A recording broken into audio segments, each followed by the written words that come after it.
यह उन दिनों की बात है जब बुद्ध की शरण में दीक्षा ले रहे भिक्षुओं को कई नियमों का पालन करना पड़ता था।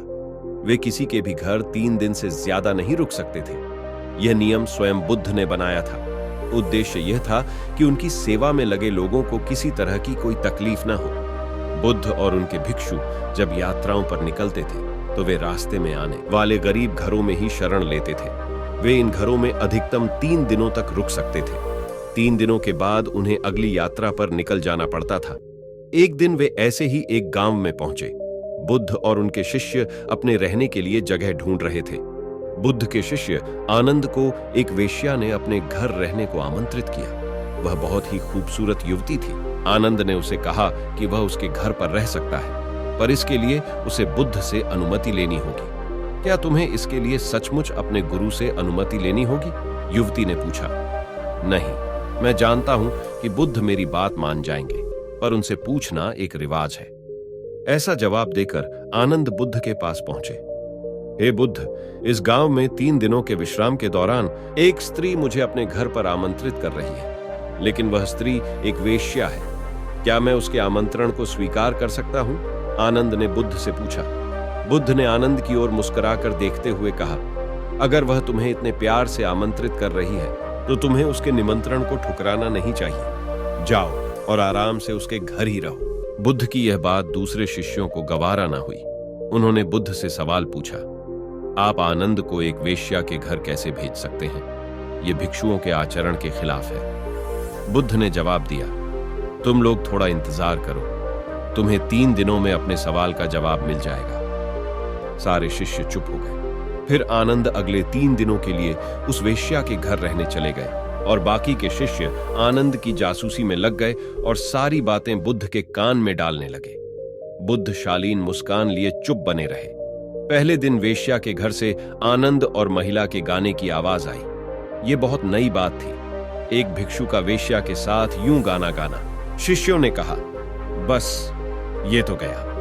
पर दूसरे दिन घर से गाने के साथ नाचने की भी आवाजें आने लगी। अब सारे शिष्य एक स्वर में कहने लगे, अब तो यह पक्का ही गया। तीसरे दिन तो सचमुच ही उन्होंने खिड़की से आनंद और उस महिला को नाचते गाते देख लिया।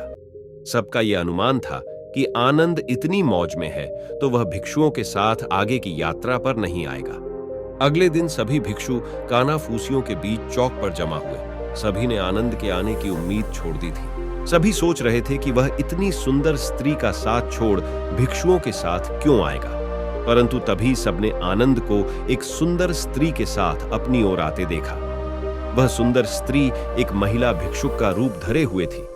बुद्ध उसे देखकर मुस्कुरा रहे थे, जबकि बाकी विस्मित होकर खुले मुंह से आनंद और उस महिला भिक्षुक को ताक रहे थे। बुद्ध ने आनंद की पीठ पर हाथ रखते हुए भिक्षुओं को संबोधित किया, अगर खुद पर भरोसा है तो आपको कोई भ्रष्ट नहीं कर सकता, बल्कि अगर आपका चरित्र बलवान है तो आप भ्रष्ट को भी चरित्रवान बना सकते हैं। ऐसा कहते हुए बुद्ध ने वेश्या से भिक्षुक बनी महिला का स्वागत किया और सभी लोग आगे की यात्रा पर निकल पड़े।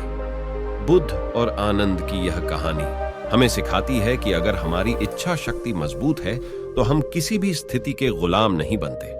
ये बहुत मजेदार बात है कि खोट तो हमारे अपने दिल में होता है और शक हम दूसरों पर करते हैं।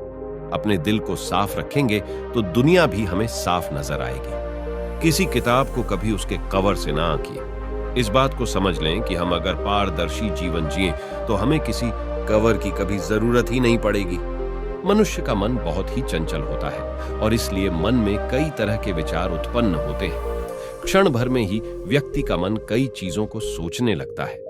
इसलिए तो कहा जाता है कि मन को काबू करना आसान नहीं, लेकिन गौतम बुद्ध मन को नियंत्रित करने के आयामों के बारे में भी बता चुके हैं। मन में विचारों का आना गलत नहीं है कि लेकिन मुश्किल तब हो जाती है जब मन में अश्लील विचार आते हैं। कभी कभी तो ना चाहने के बावजूद भी मन में अश्लील विचार आते हैं। अगर आपके मन में भी ऐसे विचार आते हैं तो गौतम बुद्ध की इस कहानी से आपके विचारों में जरूर बदलाव आया होगा। बुद्ध कहते हैं, मन को शांत करने के लिए तन के आयाम पर काम करना सबसे आसान तरीका है।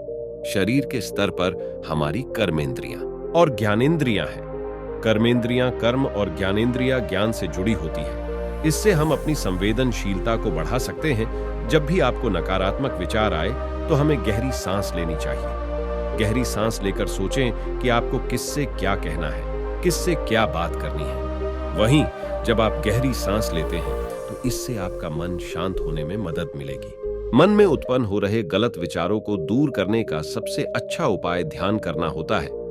हमें मेडिटेशन करना चाहिए। प्रतिदिन मेडिटेशन करने से हमारे गंदे विचार दूर हो जाते हैं और हम अपने ध्यान से कुछ भी हासिल कर सकते हैं। मेडिटेशन करना इतना आसान तो नहीं होता, परंतु यदि हम चाह लें कि हमें प्रतिदिन मेडिटेशन करना है तो करना है। ध्यान और मेडिटेशन करने के लिए आपको हर दिन 30 मिनट की जरूरत होगी, लेकिन इसकी शुरुआत आप 10 मिनट या 15 मिनट से भी कर सकते हैं।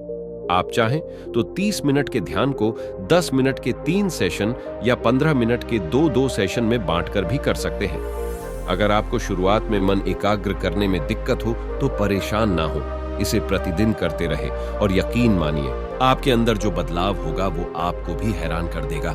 क्योंकि जब भगवान बुद्धा को मेडिटेशन करने के बाद जो बदलाव आया वह बहुत ही आश्चर्यजनक था, क्योंकि उनके चेहरे पर इतना ज्यादा चमक थी कि वह मानो भगवान का एक अंश हो। ध्यान से हम अपने मन को जीत सकते हैं। इस तरह से हम ध्यान कर सकते हैं और अपने आप को एक महान व्यक्ति बना सकते हैं। दोस्तों, अगर आप चाहते हैं कि मेडिटेशन पे एक वीडियो बनाओ जिसमें मैं आपको बताऊं कि मेडिटेशन कैसे करना होता है, तो आप हमें कमेंट बॉक्स में जरूर बताएं।